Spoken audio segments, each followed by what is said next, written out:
Okay, we'll begin with homage to the Buddha.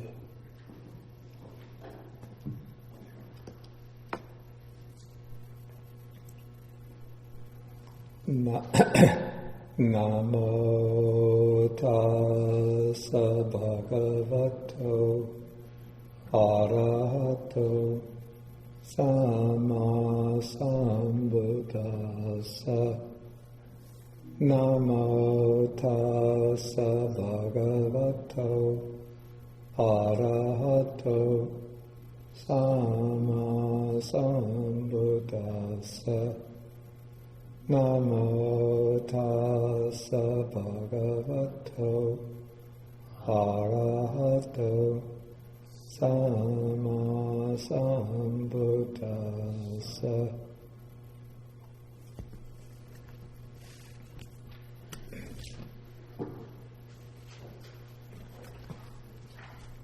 Okay, good morning, everybody.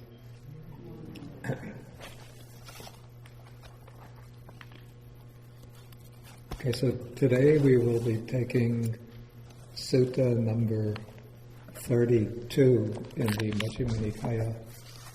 This is the larger discourse in the Gosinga forest. And this is on page 307.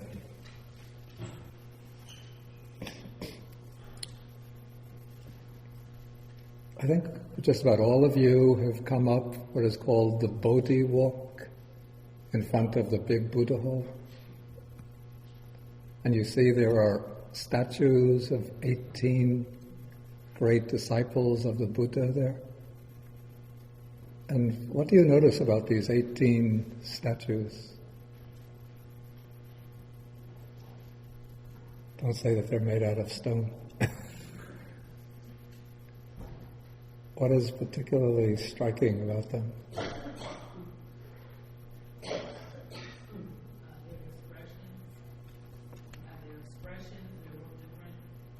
Okay, say that again. Their expressions and they're all different. The expressions are all different. And maybe the expression is a key to something more than just the face, but you could say that the expression of the face is a key to what?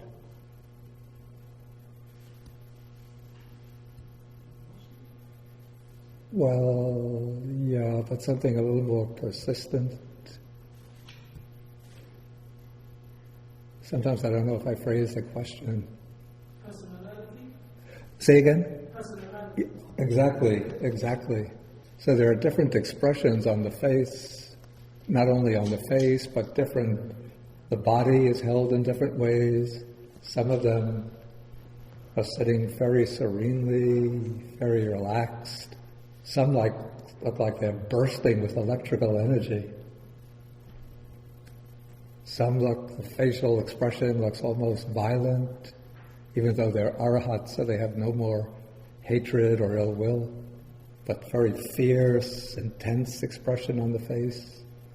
Some look very calm and tranquil. Some are engaged in meditation. Some look like they're engaged in teaching. Some look like they're engaged in a debate or an argument. And there's one statue that you have to see it in the winter when it's snowing. It's actually the statue of Mahagosinga. It's the right hand like this.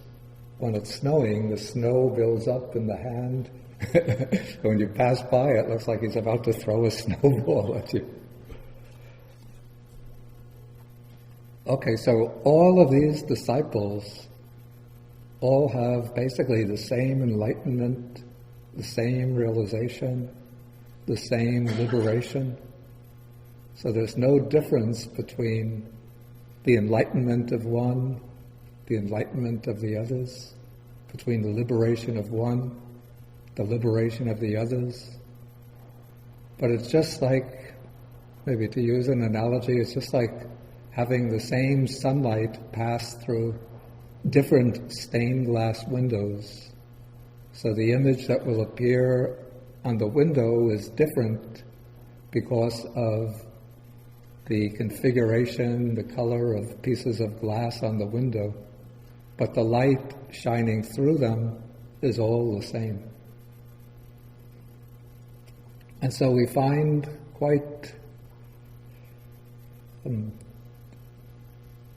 interestingly that the great disciples of the Buddha, though they all have the same enlightenment, the same realization, same liberation, but their characters are very different, depending probably upon the accumulation of different tendencies, different interests, different proclivities, different styles of cultivation over many previous lives.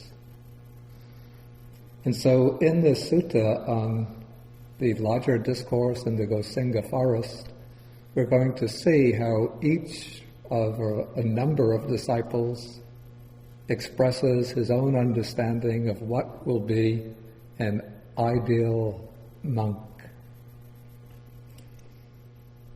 Okay, so the sutta begins with the Buddha is living in this Gosinga sala-tree forest together with a number of the most prominent elder disciples.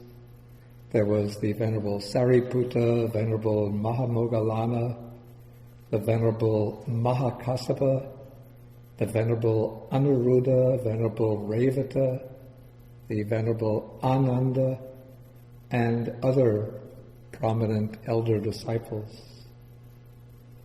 And of the ones mentioned here, we have stone statues along the walkway of Sariputta, Moggallana, Revata, Anuruddha, Ananda. 5 of them are represented by statues. For 2 of them who are so prominent, we don't have statues. That is Mahakassapa and Venerable Ananda. Does anybody know why those 2? There are no statues of those 2 disciples.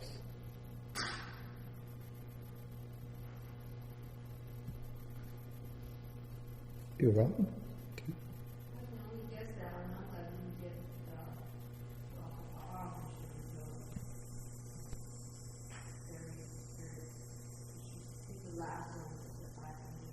Well, he got it into his arahantship after the Buddha's passing away, but I think he could have been represented there.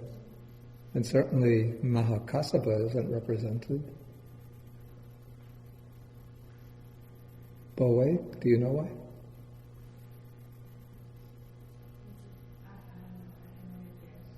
Guess.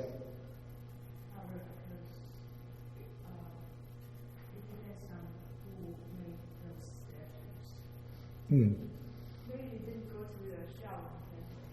Maybe it didn't. They didn't go to Shaolin temple. To Shaolin temple. Because I think the 18 almonds actually came from Shaolin.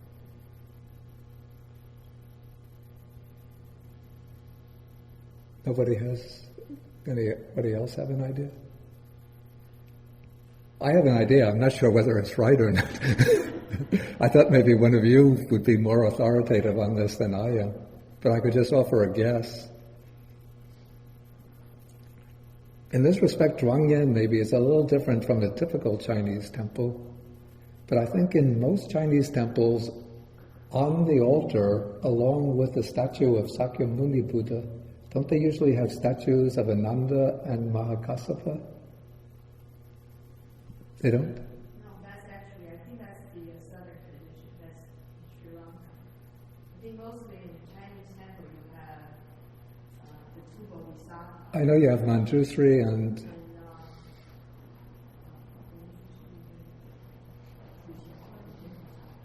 Manjushri and Puxian, yeah. One is on the Yeah. open and the other is lying. Yeah, I know. Maybe somebody on the internet would know. It's a good question to pose, yeah.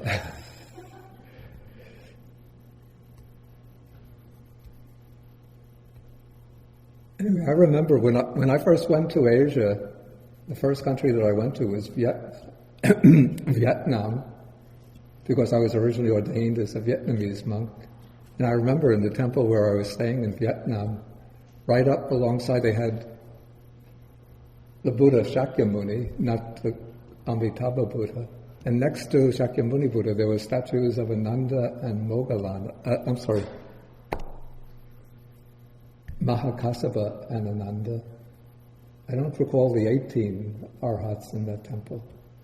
But it struck me that perhaps in a certain period, maybe of Chinese history, or maybe even going back to Indian history, they would have images. This would be the Sarvastivada school emphasizes the apostolic transmission through Mahakassapa to Ananda. Whereas in the Theravada tradition, two monks will be up in the front with the Buddha will be Sariputta and Mahamoggallana. But I think in the northern tradition, they don't put the two chief disciples, but rather the two disciples who are considered to have been the first two patriarchs. Maybe I'm stepping into waters where I'm not qualified to swim. But that's what occurred to me to explain the absence of Ananda and Mahakassapa amongst the 18 statues. Otherwise, I don't know the explanation. Well, maybe I'll ask, perhaps Fa Yao Fasher might know. I'll ask him at lunchtime if I see him. Okay, anyway, let us return to the text. Okay, so one evening, the Venerable Mahamoggallana comes out from his meditation, and he goes to Venerable Mahakassapa and says to him, "Friend Kassapa, let us go to the Venerable Sariputta to listen to the Dhamma." Okay, so Moggallana, Mahakassapa go to the Venerable Sariputta, and as they're walking, probably through a path in the forest,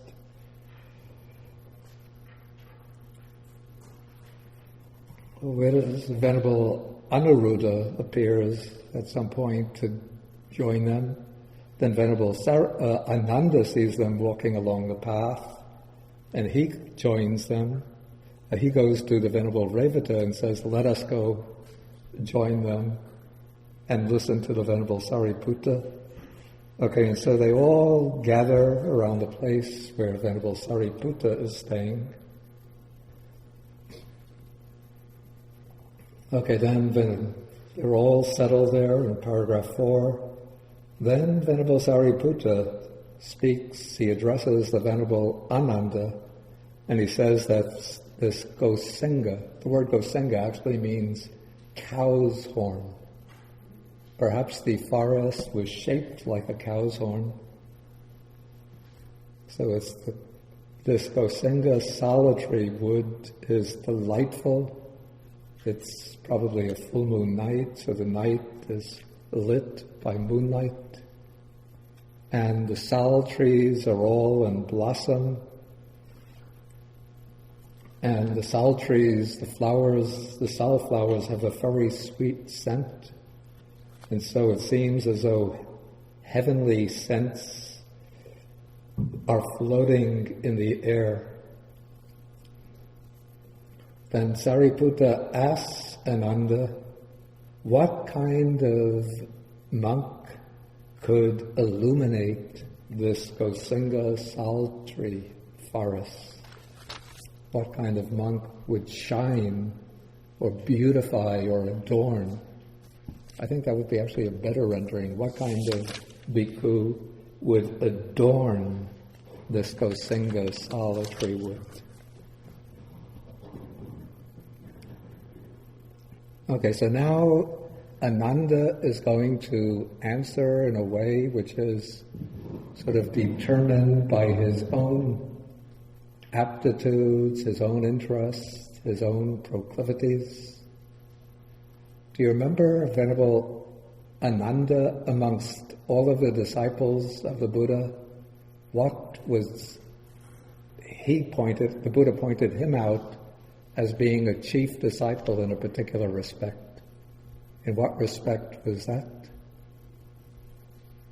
Great memory, learning, and erudition. Wow. Great memory? Learning and erudition. Well, learning and erudition, I think. Not the same thing. Yeah. But great memory and great erudition. There's also something else. I think great retention. Well, actually retention is the same as memory. Great gati, ditti. Ditti is something like practical wisdom. Guardian of the Dhamma. He was a point that's the word used, the expression used to describe him in the commentaries is guardian of the Dharma. I'm not sure that it occurs in the suttas at all, but it's because of his memory, his erudition, his capacity for his retention, and his practical intelligence that he was called the guardian of the Dharma.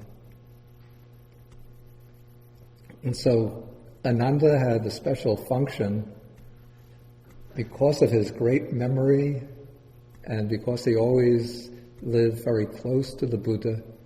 So he served something as the treasurer of the Dhamma. And so whenever the Buddha would give a discourse, Venerable Ananda would immediately would be listening and be able to retain it in his mind and to relate it to the other monks.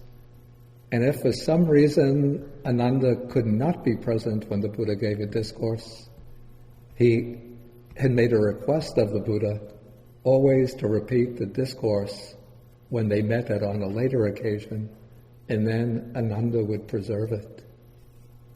And so in this way, in the Theragatha, Ananda says that I have heard 84,000, or I have preserved 84,000 bundles of Dhamma. He says, I learned 82,000 from the Buddha and 2,000 from the disciples. Of course, the figure 84,000 shouldn't be taken too literally. It's almost a symbolic figure in Indian, at least in Buddhist literature, to represent a great number. Okay, so Ananda is going to speak according to his own interests and capacities. And so he says, here, friend Sariputta, a monk has learned much. He remembers what he has learned, and he consolidates, or this expression could also mean stores up, accumulates what he has learned. So he remembers it and he stores it up and perhaps organizes it into some kind of systematic whole. I mean, because if you remember so many things, you can't keep your mind like like Bante's bookshelf with the books just placed wherever they happen to wind up, but you have to organize it like a library. You know, the discourses on this topic, 5 aggregates here, discourses on the sense bases here, discourses on dependent origination there, discourses on satipatthana there, and so on. Such teachings as are good in the beginning, good in the middle, and good in the end, with the right meaning and the right phrasing. So these are 2 important aspects of the Buddha's teaching. These are words which are used again and again to describe the Buddha's teaching. It said that the teaching is with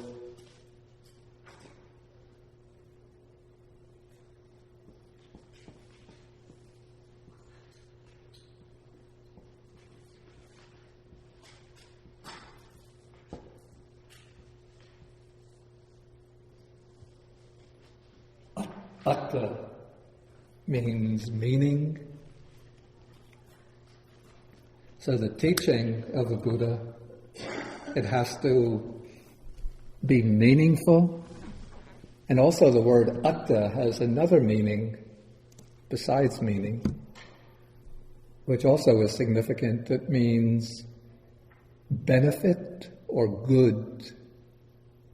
Benefit, goodness, profit, not in a monetary sense, but being profitable or beneficial.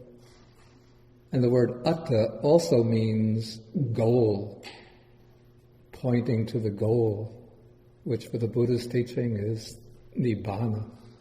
And so the Buddha's teaching is with meaning, it's meaningful because it's beneficial, and it's beneficial because it leads to one's welfare and happiness and culminates in the goal. And then the teaching is also with the right bhyanjana, which means sometimes the word bhyanjana in relation to food, it means the different side dishes that accompany the rice. Like in the typical Indian meal, sort of the main staple is the rice, could be chapati, but actually in the Buddha's time it was clearly rice. And then there would be other dishes along the side, and those are called bhyanjana.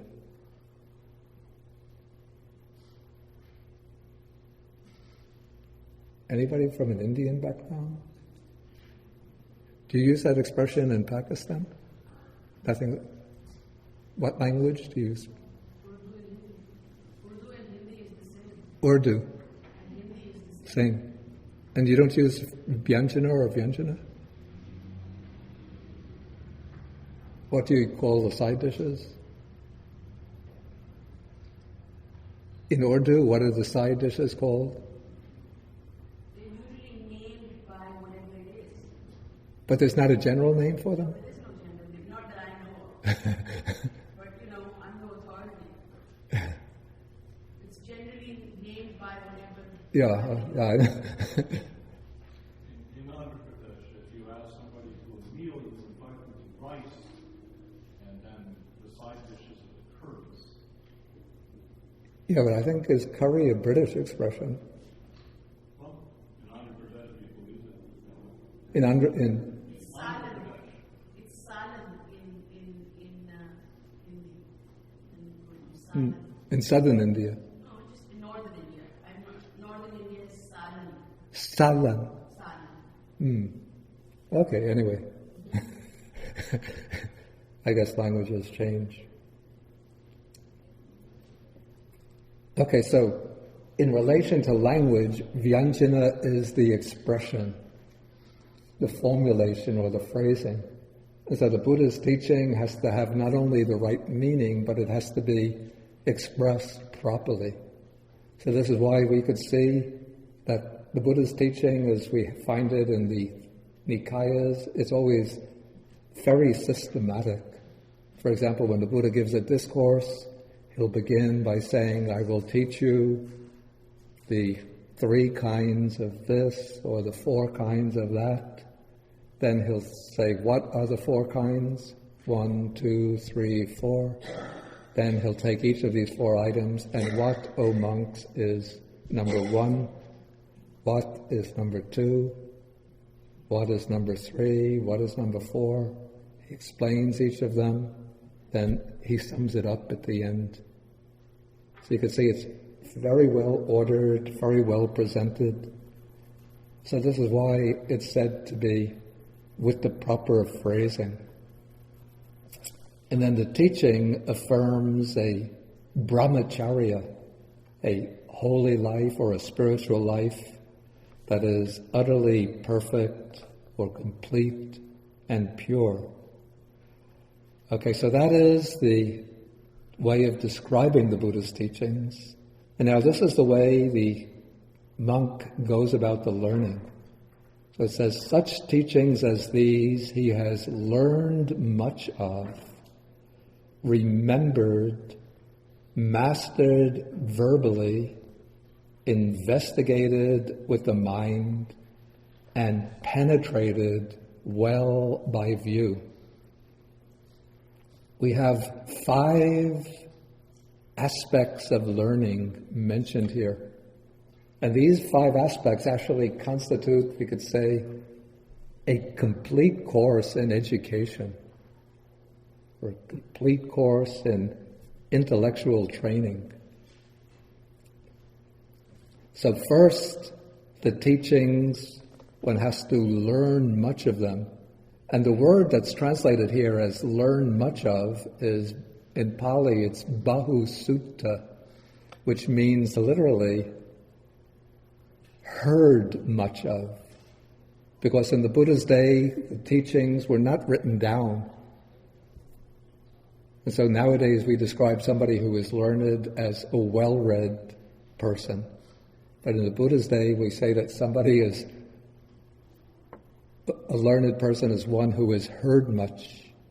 So to learn the teachings, the first step is to be present, to be in the presence of a teacher, and to actually hear the teacher expound the teachings. Okay, then when one hears the teaching, if one is not sufficiently attentive, the teaching you could hear much of it, but it will just come in one ear and go out the other. So what's necessary is to remember the teachings, or to retain them in mind. And in the Buddha's time, nowadays, our faculty of memory has become atrophied to a great extent. It's lost its precision, it's lost its retentiveness because we've come to depend upon the written word. And so as we rely so much on writing, on reading and writing, we don't use our memories very much. And that for that reason, it's very difficult to remember things. But in the Buddha's time, because there were no books, and because especially the religious specialists didn't have books to rely on or writing, they couldn't sit there taking notes. So they had to develop the capacity for memorizing to the point where after listening to a discourse, even for a whole day, one will remember everything that has been said. It could astonish us, but even now in India there are Brahmins who know whole books of the Vedas by memory. And in Burma especially, there are monks who know whole Nikāyas by memory. And some monks who know the whole Sutta Pitaka by memory. And even a few monks, maybe enough, they be counted on one hand, maybe 2 hands, who know the entire Tripitaka by memory.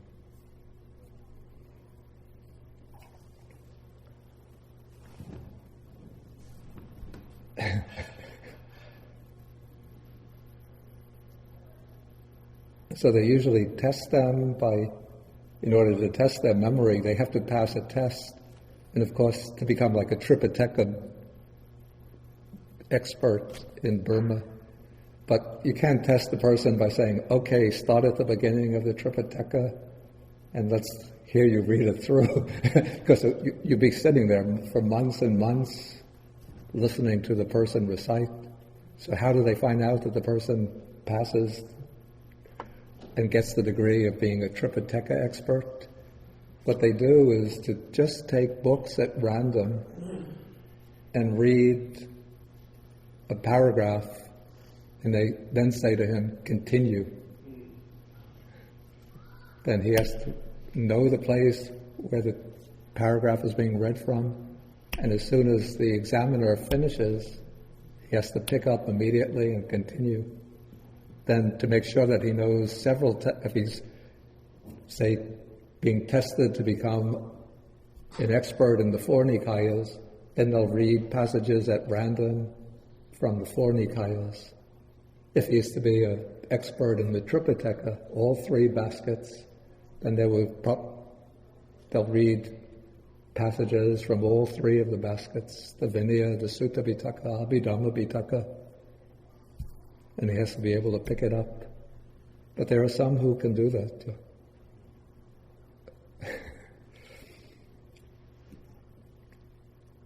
When I visited Sri Lanka in 2006, I met one from Burma.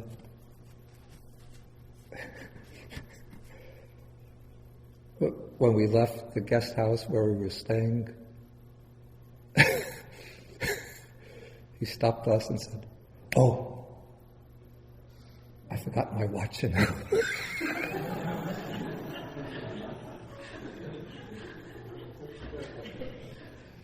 I'm only joking.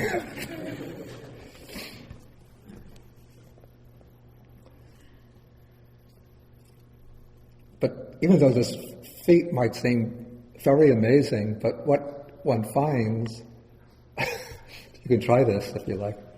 If you practice memorizing a little bit, at the beginning it's difficult, it seems impossible. But as you go on with it, practicing day by day, week after week, month after month, the capacity of memory gets trained and strengthened. Just like somebody who wants to become a track runner, if you ask him to run for an hour at the beginning, he thinks, "Oh, that's impossible." But after training, he could run for a whole day and not feel too tired. Okay, so one trains the memory. Then to keep a grip on one's memorization, what is done is this is called mastering the text verbally, which means that one recites it out loud. So it has to go over the text again and again to recite it verbally. What's done in the Buddhist countries, or at least it used to be done, at night there would be these hallways or outside these walkways, and the monks walk back and forth with just the path lit by a little kerosene lantern, reciting the text that they've memorized over and over for an hour, a couple of hours. And in this way, the text gets imprinted on the mind so that one doesn't lose it. Okay, so those 3 are actually concerned with, you could say, the learning aspect. Hearing much, retaining in mind, reciting verbally. The next 2 are concerned with using one's learning to build up panya, or wisdom. So the 4th step, one has to investigate the teaching with the mind. That is, one has to understand it and sort of raise questions about it. What is the meaning of this? What is the meaning of that? Why is this said in this place and why is that said in that place? How does this part of the sutta cohere with that part of the sutta?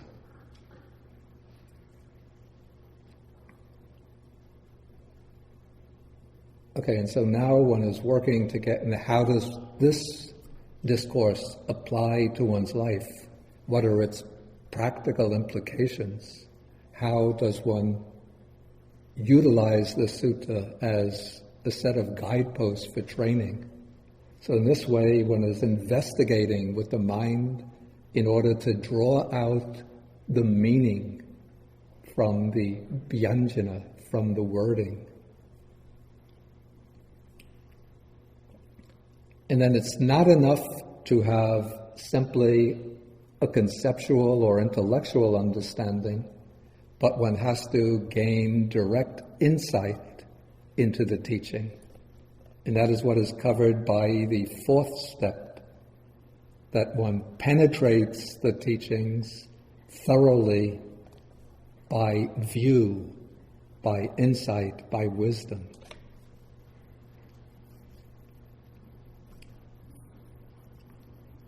Okay, so those are what we call the 5 steps of the classical Buddhist education.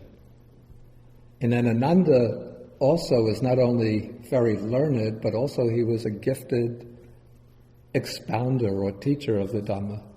And so he brings that particular skill into the discourse here, and he says that he teaches the Dhamma to the four assemblies with well-rounded and coherent statements.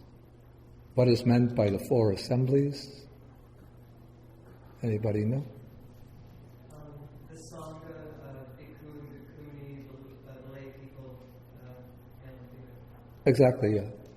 Okay, the bhikkhus and bhikkhunis, monks and nuns, and upasaka and upasika, the lay men and the lay women. So he teaches well-rounded and coherent statements. The statements have to be reasonable, balanced, properly expressed. And then the purpose of the exposition is for the eradication of the anusaya, the underlying tendencies. What are the underlying tendencies? All 7 of them. Dina, you want to take a shot?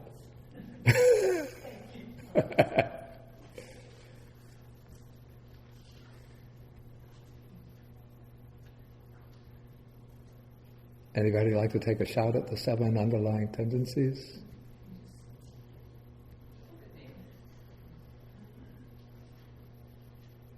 greed has to be in there somewhere. Greed. No? It's not, the word greed isn't used. Let me see if I could get that.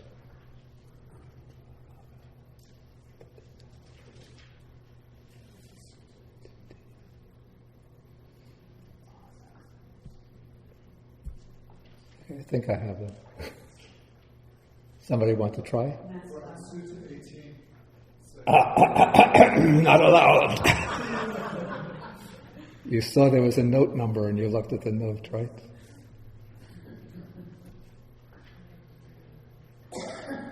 Okay, we find them at Sutta 18. Let me test myself. You look at 18.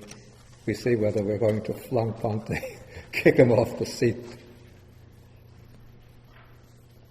Bhante, you have to get the right order also. If you get the order mixed up, you lose points. No, please have mercy. Kamaraga. Oh, I'm sorry. Okay, that's sensual lust. Patika, that's aversion, the underlying tendency to aversion. Ditti, dittanusaya, the tendency to views. Bhavaraga, the lust or craving for existence. Is that there? Is it there?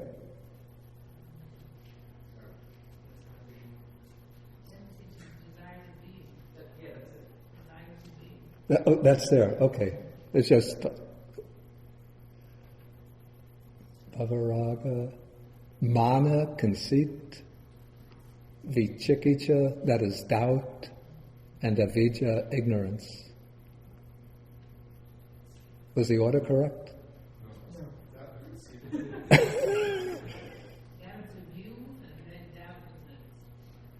Views comes before doubt. Yeah. So views, doubt, and ignorance. Views, doubt, conceit, and ignorance. Okay, anyway. For getting them right, in the wrong order, I could give myself A-.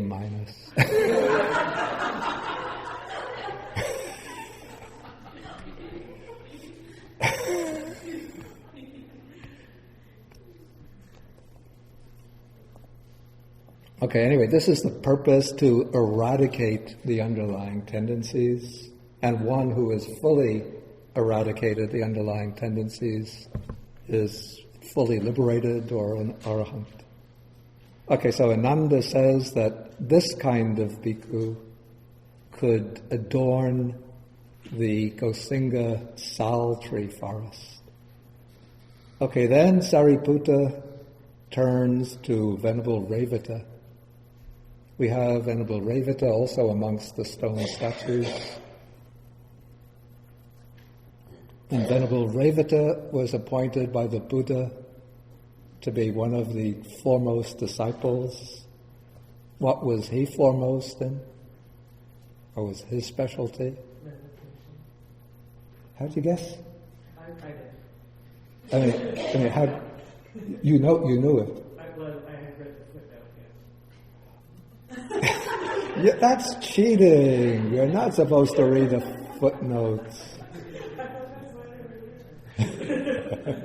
You could read them, but not not when I'm testing.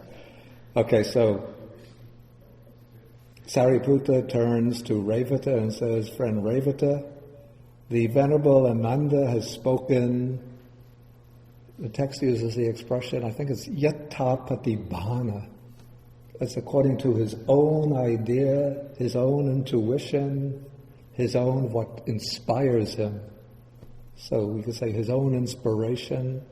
And now I'm asking you, what kind of monk could illuminate this Gosinga sala-tree forest?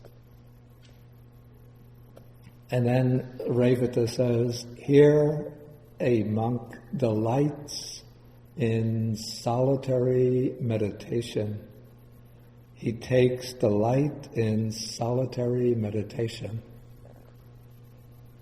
359.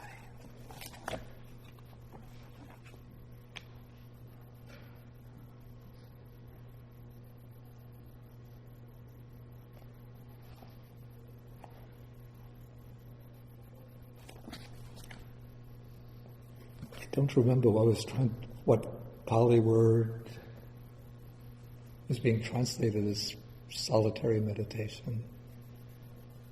Could have been patisalana. Okay, he is devoted to internal serenity of mind. This is ajatang cheto samatha. So this means that he practices what is called samatha meditation, the meditation for calming the mind. And the practice of samatha meditation aims at samadhi, at deep concentration. So he is devoted to internal serenity of mind. He does not neglect, the word here is jhana. So he practices the jhanas. He enters the first, second, third, fourth jhanas. He possesses vipassana, that is insight. So he also practices insight meditation. And he dwells in empty huts. That is, empty huts are considered the ideal place, well, one of the ideal places for practicing meditation.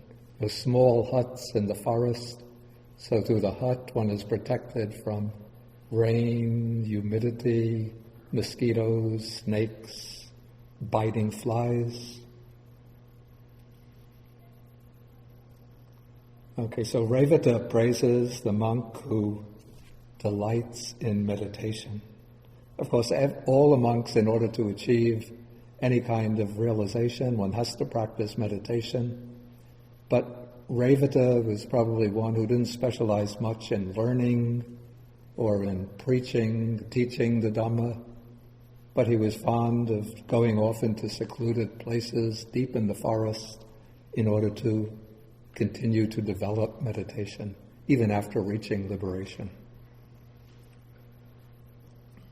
Okay, now they turn to Venerable Anuruddha, and they ask Anuruddha what kind of monk could illuminate the Gosinga sala-tree forest.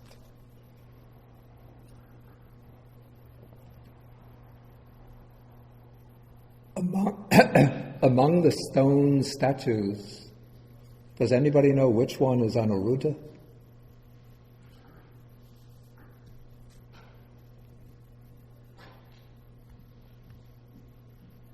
Who's Anuruddha? Which one is, or who was it? Which of the stone statue? I can't remember. No, I can't remember which of the No. group is. Do you know, boy? No? Fourth one to the left. You think I count them? Going up. What is the fourth one doing?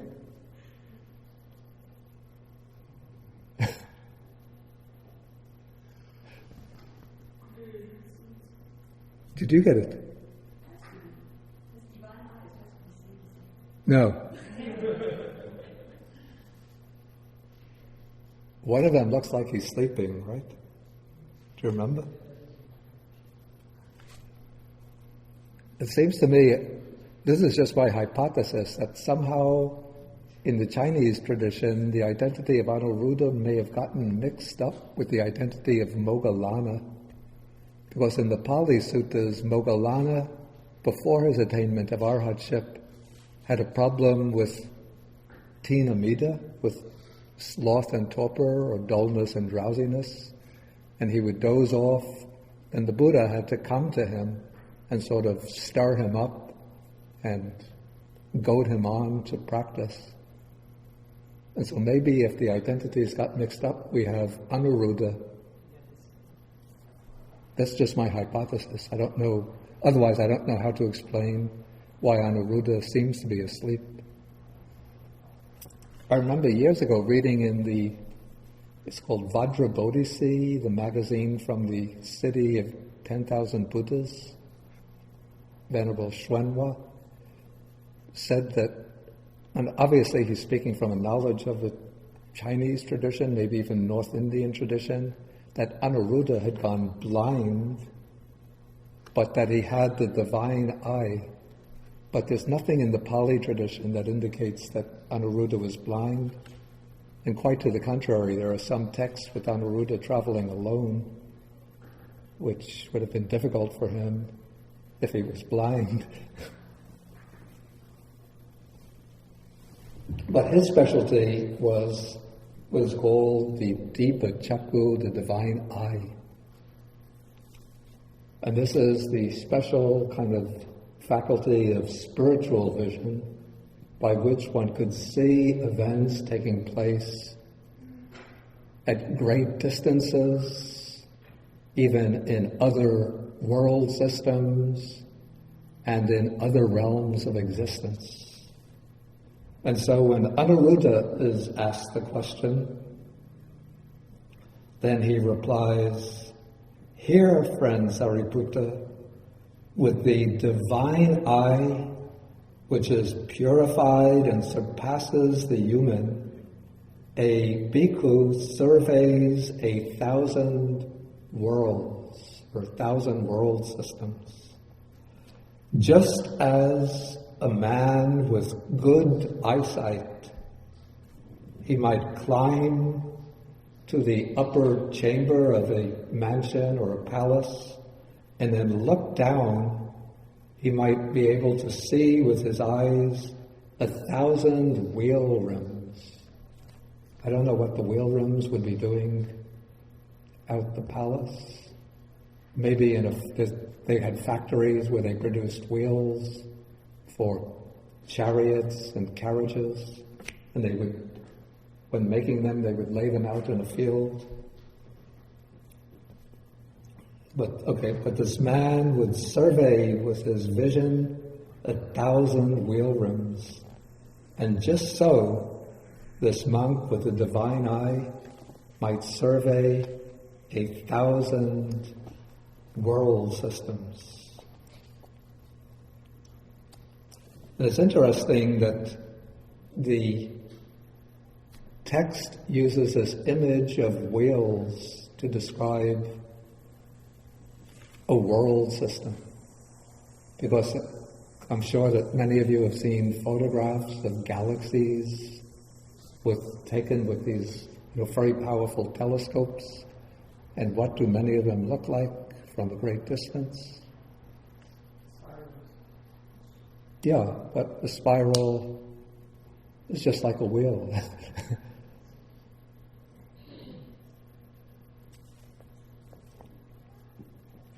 Which I don't want to say that Buddhist cosmology is always 100% like modern cosmology.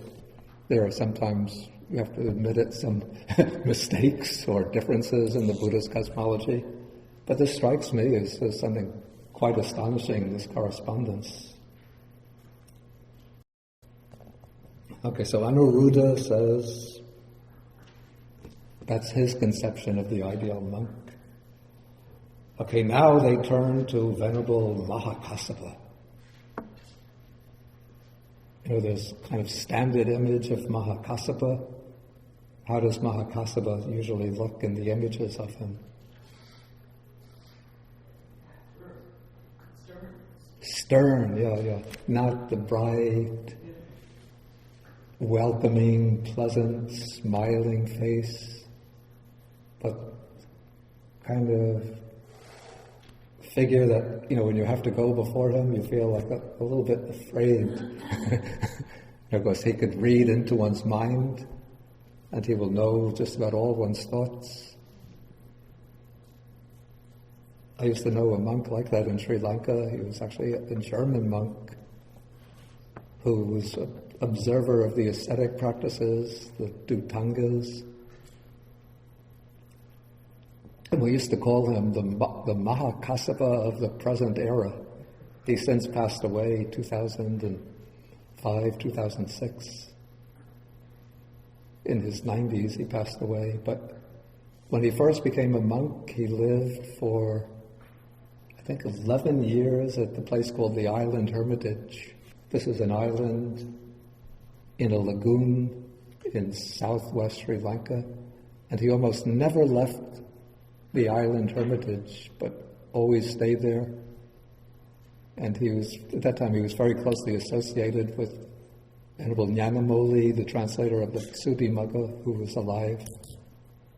This would have been in the late beginning from about 1953 on till 1964. He stayed at the Island Hermitage. And then in 1964, he felt that he had enough of staying fixed in one place.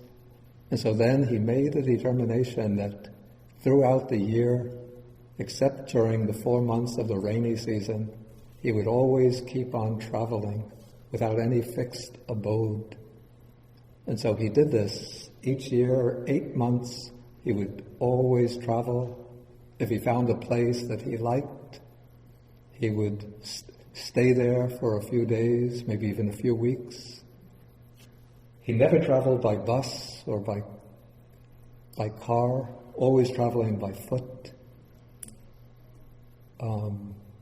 He had walked the length and breadth of Sri Lanka quite a few times. This was before the war broke out, so he would travel from the north, Jaffna in the north, down to Matar in the south, from the west coast to the east coast, no fixed abode. And sometimes he would have to come into Colombo for medical treatment, especially during his later years. And then he would stay in one monastery in Colombo. And when we heard that he was there, we would go to him to get advice from him. But we were always a little bit afraid because he was, I don't know whether stern would be the word. He wasn't so much stern with others, but he was stern with himself. But it showed a little bit in his mannerism.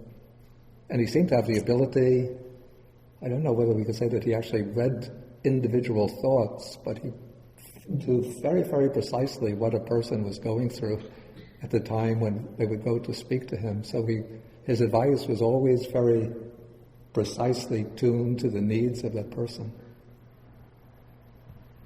Okay, so I think Mahakassapa was somebody this we could say was somebody a little bit like Mahakassapa.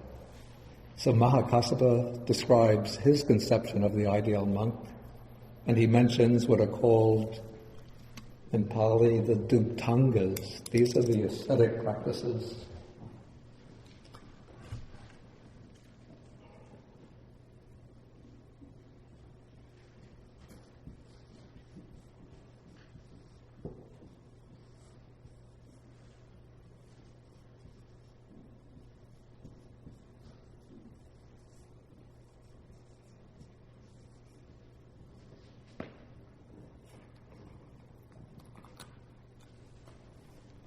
Sometimes they're called also Dutta Guna, we could say the virtues, the ascetic virtues,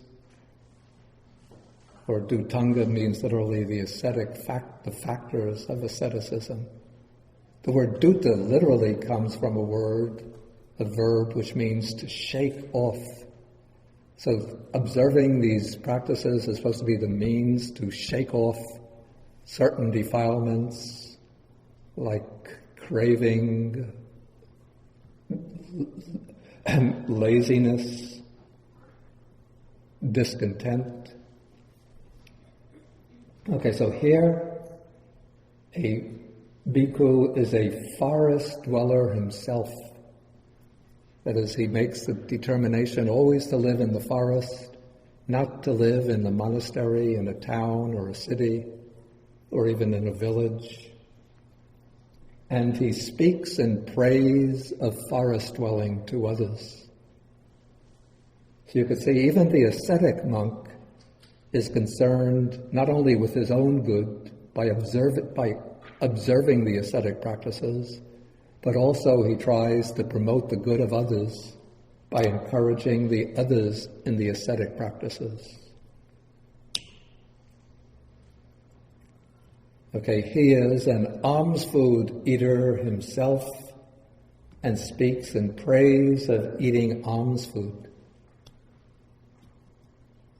Actually, we use the word pindapata, comes to be used generally to describe all of the food that is given to a monk or a nun.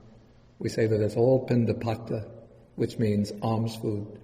But in a way that's, maybe we could say it's a polite lie or polite self-deception, since the real meaning of pindapata is food that one gets by going on alms round from house to house. And this is an institutionalized practice in some of the southern Buddhist countries like Thailand, Burma, maybe Laos, Cambodia. So every day people come out of their houses, they prepare a large quantity of food, they set up a little table outside their house with pots of food on it, and then the monks come walking by, and as they go by, they'll scoop some rice into the alms bowl of the monk, and then take a little bags with some bhyanjana, some curry, or some prepared dish, and put it into the bowl or into a separate container. But the real old-style pindapata is going without any people expecting one in advance, so that one just turns up at the door, unexpected, and then the people have to get whatever leftovers they have and heat it up and offer it to one. Or sometimes if they're expecting ascetics, then they'll have something prepared, but they keep it in the house. They don't set up a little table outside because they know that a line of monks is going to go by. Okay, so one who undertakes this practice makes the determination not to accept food, to accept invitations to the houses for a meal, not to accept food which lay people will bring to the temple or monastery to offer.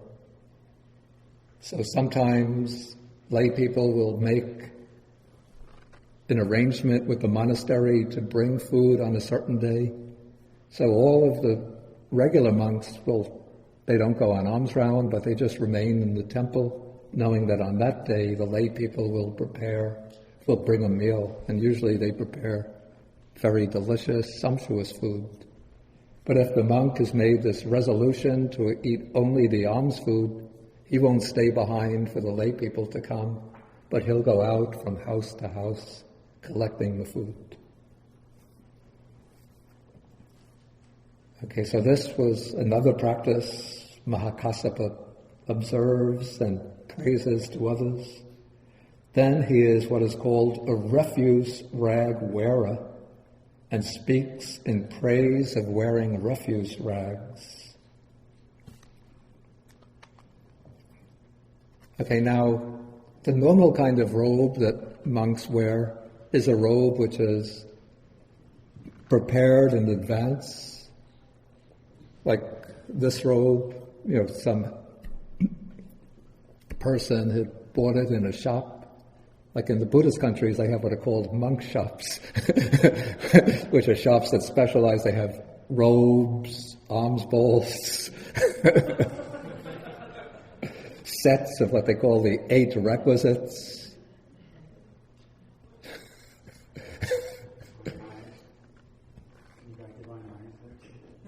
Divine eyes.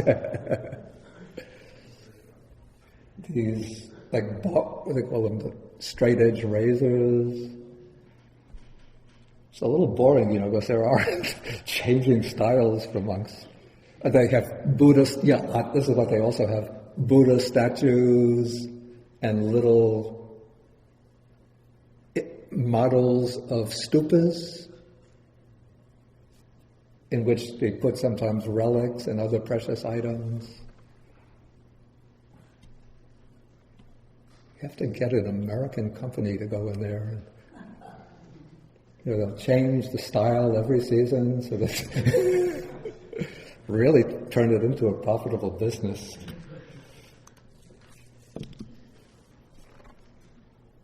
Okay, so those are like ready-made robes.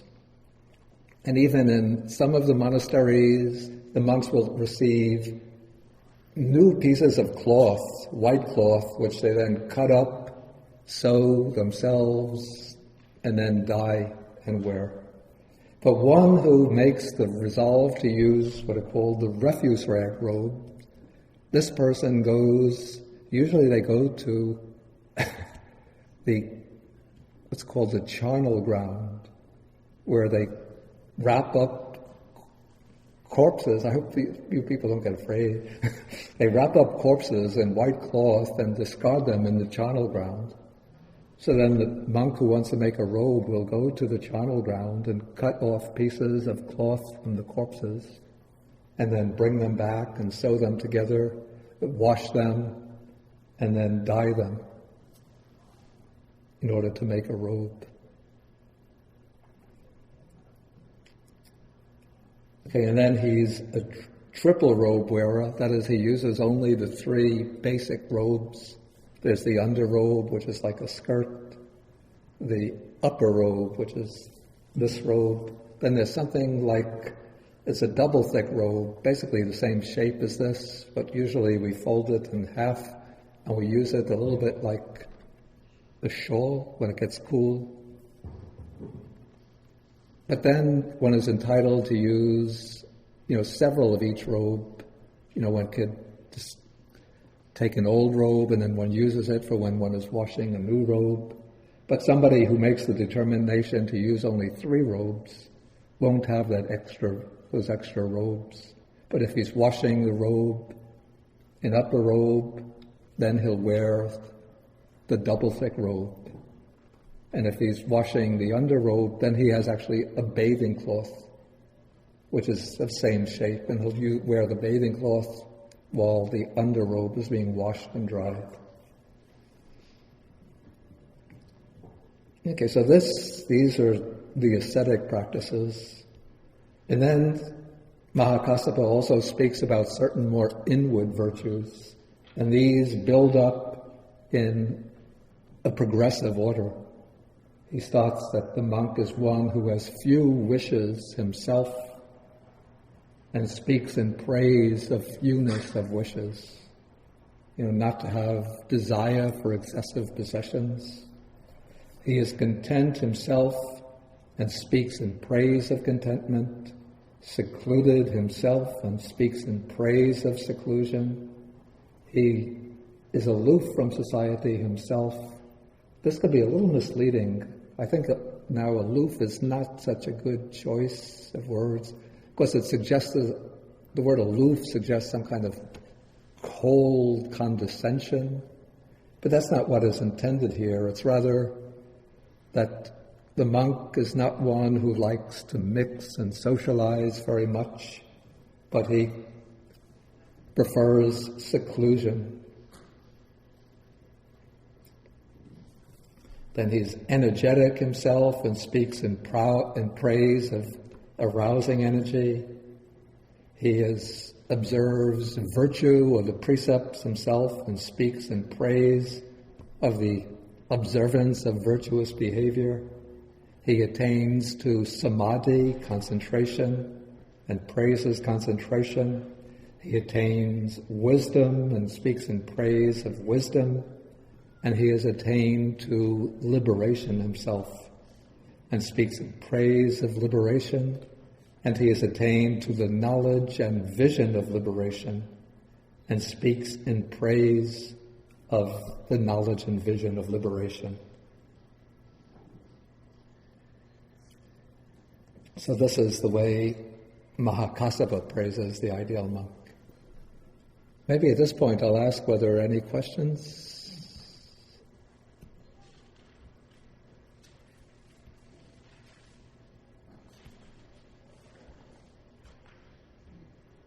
Okay, Richard. Okay, let's take Matt.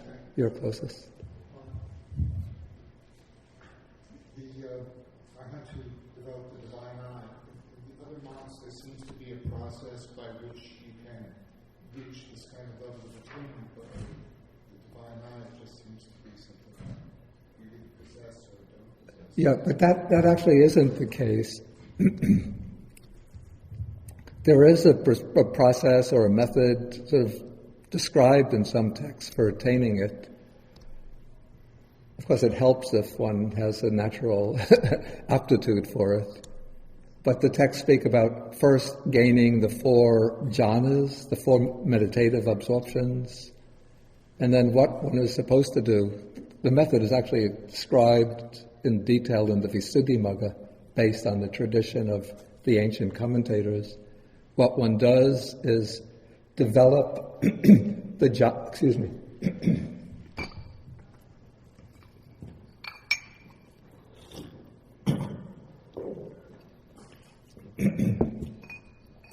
one develops the jhanas based on the perception of light. So it's focusing on a bright light and then gaining deep absorption into that light. And then based on that light, one extends that light over greater and greater distances.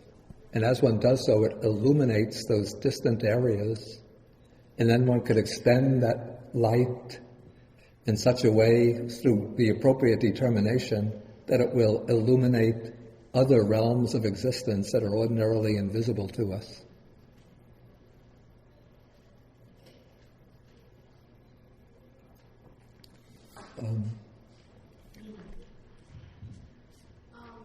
Earlier you had said that all the different statues have different expressions which are, which exhibit their personalities, and perhaps also intelligences. What would determine intelligence? Because if what would determine intelligence, if there is rebirth, what determines the intelligence factor? Because the memory factor you talked about. Yeah. But the intelligence factor is something I was interested in. Yeah, I would say probably study, investigation, inquiry, using one's intellectual faculty would do so. And probably also a certain degree of merit would promote the intelligence. At the stage that perhaps I'm at, when you think about penetration of view. Think about View.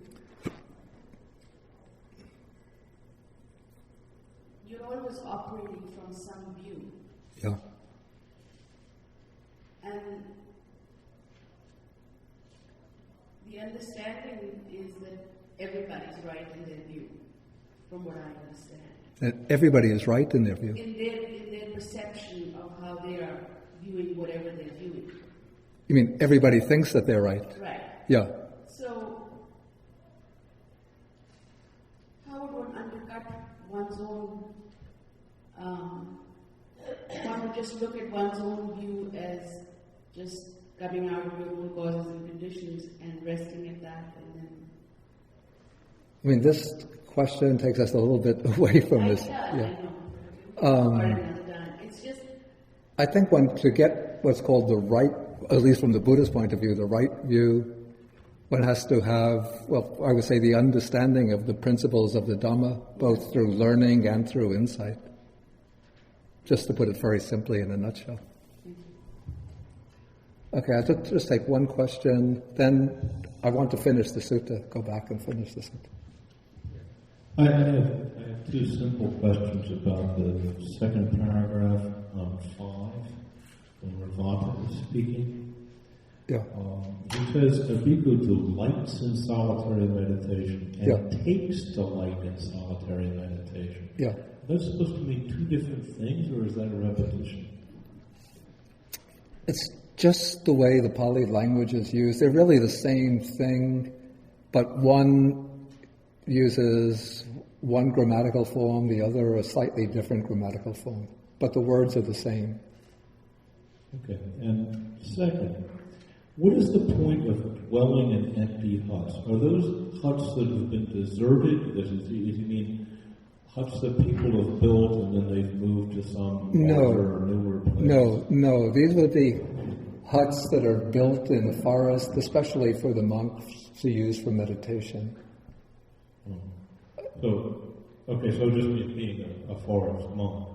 Yeah, but we could take this in a very broad sense to also include, in a bigger building, it would be like a quiet room. So any place which is quiet, where one has privacy, where one is able to undertake a practice of meditation without being interrupted and disturbed. In a broad sense, that could count as an empty. It's actually sunyagara. It literally means an empty house rather than hut. But usually what are built are huts.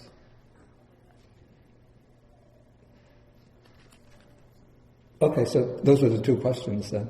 So let us go now to the next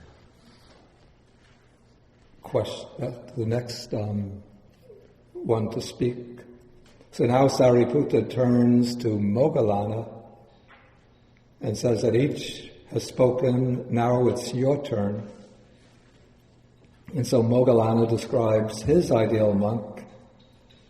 He says, 2 bhikkhus engage in a talk on, the Pali uses the expression here, abhidhamma, and I think this is a mistaken translation, higher dhamma, as though they're talking about a body of knowledge called the abhidhamma.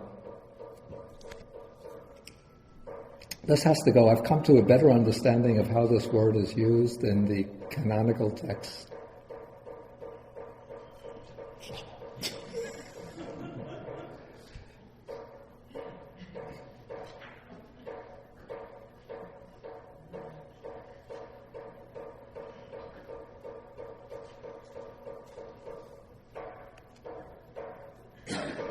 Okay, in the canonical text, let me just write it, abhidhamma.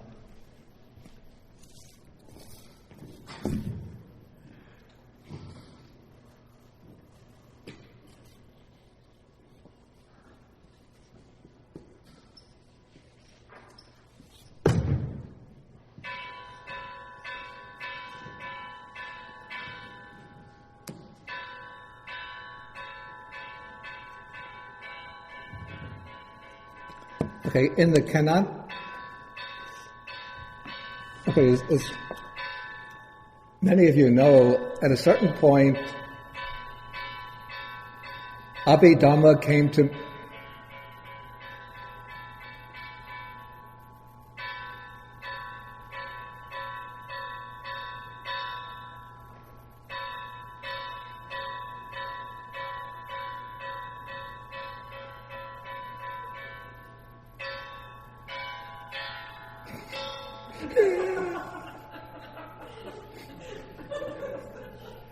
At a certain point, Abhidhamma became a collection of texts within the Tripitaka, and then a certain body of a very technical knowledge, with a fine analysis of mental states and factors of existence.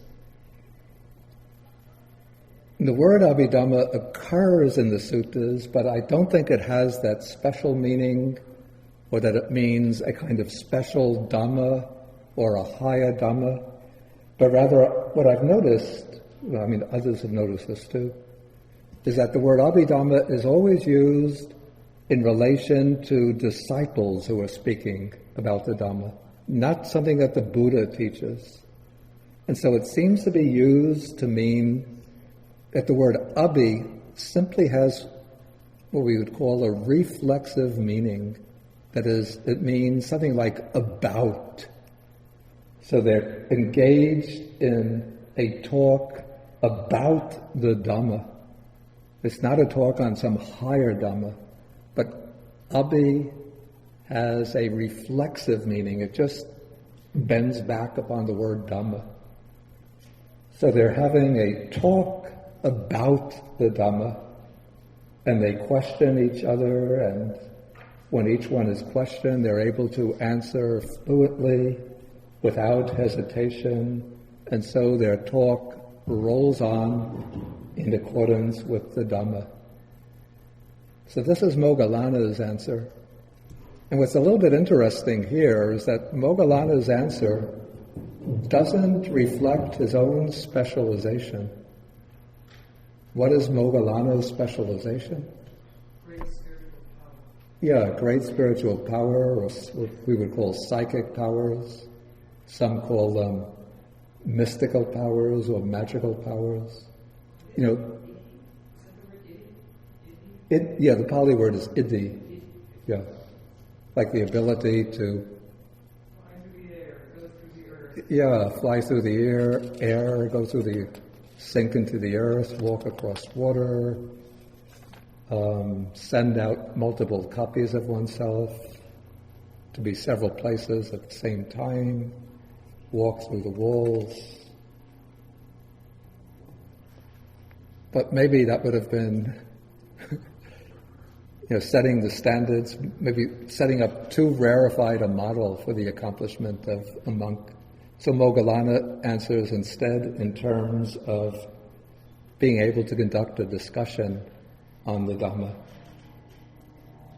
Okay, so then finally they turn to Sariputta, who has been the one who up to this point has been asking the others to state their ideals.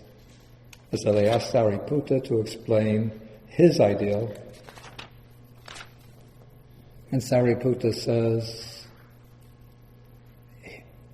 on page 310, here a monk wields mastery over his mind. He does not let the mind wield mastery over him. In the morning, he abides in whatever abiding or attainment he wants to abide in during the morning, same at the midday, some in the evening. And what's meant here by abiding or attainment means a particular meditative state. So if this monk wants to dwell in any of the four jhanas, he can dwell in that particular jhana. If he wants to dwell in any of the formless attainments, he can dwell in that particular formless attainment. If he wants to dwell in the attainment of cessation, he could enter cessation. So he has complete mastery over all of these meditative attainments. And then Sariputta compares this to a king or a king's minister,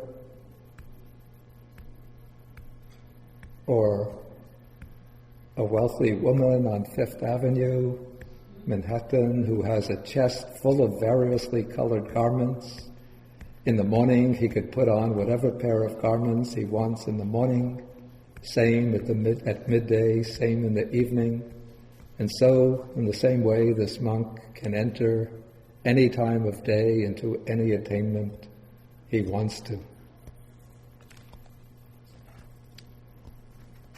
Okay, so at this point, they've all expressed their own ideas. And so then Sariputta says to the group of fellow monks, he says, we've all spoken according to our own ideals. Let us go to the Buddha and question him about this matter and hear what the Buddha has to say. And so they go to the Buddha, they report the whole conversation to him, and the text very faithfully repeats the answer of each monk, which is abridged here. And then finally, and after each one, the Buddha approves and says, good, good.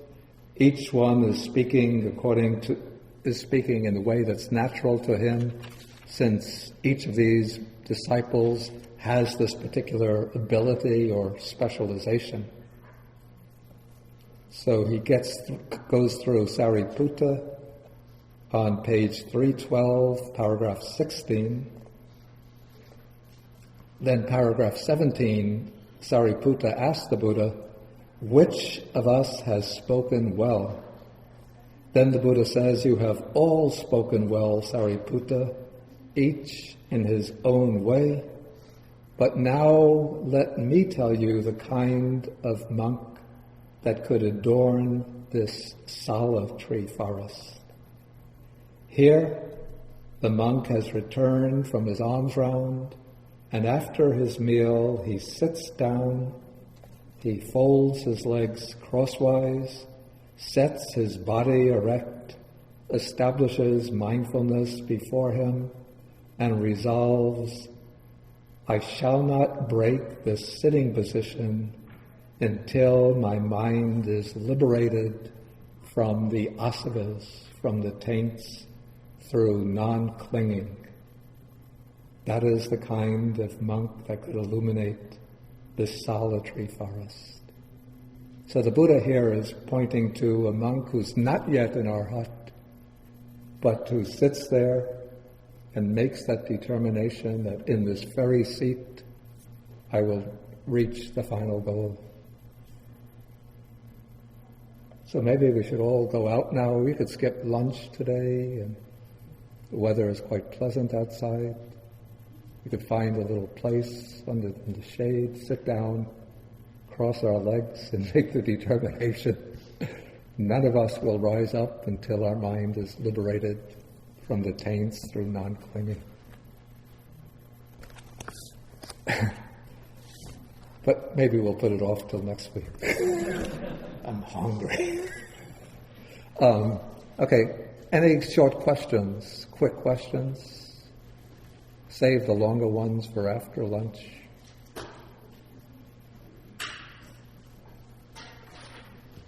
In this last thing, when the Buddha says this, it's almost a sense that it's immediate. That it's immediate. That you might make a determination to sit, but just the resolve itself brings nirvana immediately. That there is no need to go through the jhanas, there is no need to develop anything. Freedom is right here. No, not quite.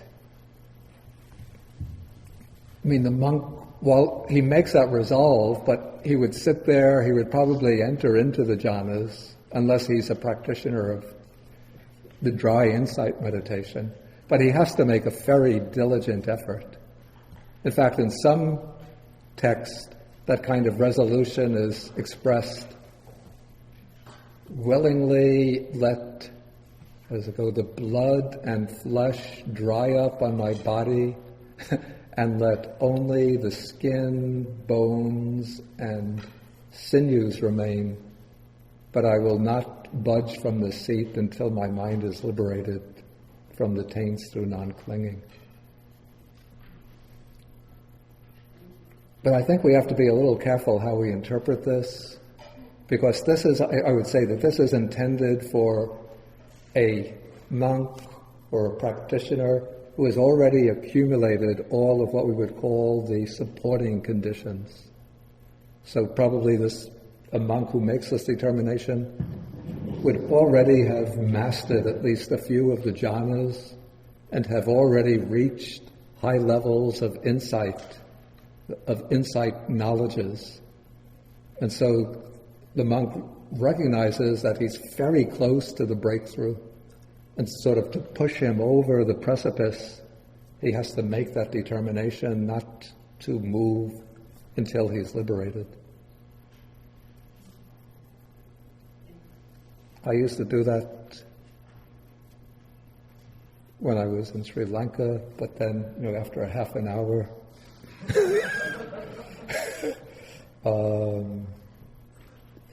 the pain, it's just too much. Yeah, tomorrow I'll make that resolution. But now, let me readjust my legs. Oh, these mosquitoes are terrible. Let me get up and move inside instead of sitting out here. Let me go up and spray on some anti-mosquito repellent. Okay, let us end for the morning. So we end with the sharing of the merits. Akasata chabumata deva naga mahitika punyantang anumodipa chirang rakantu sasanam.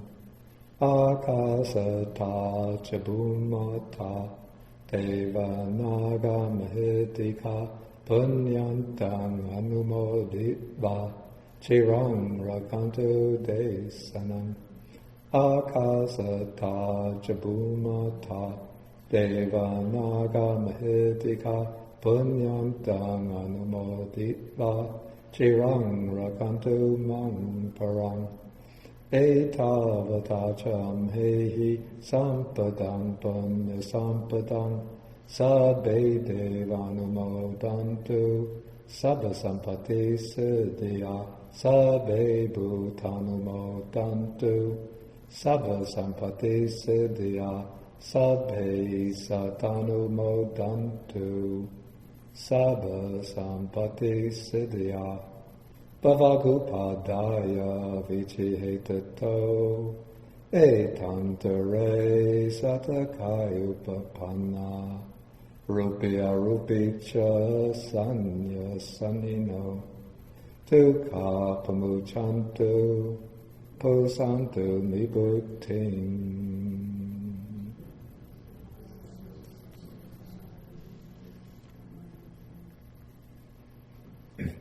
Yeah, I should just mention that this ends the spring-summer semester, so it'll be like about a month break through August, and then we'll start the class again in, I think it's September 4th, is that the date?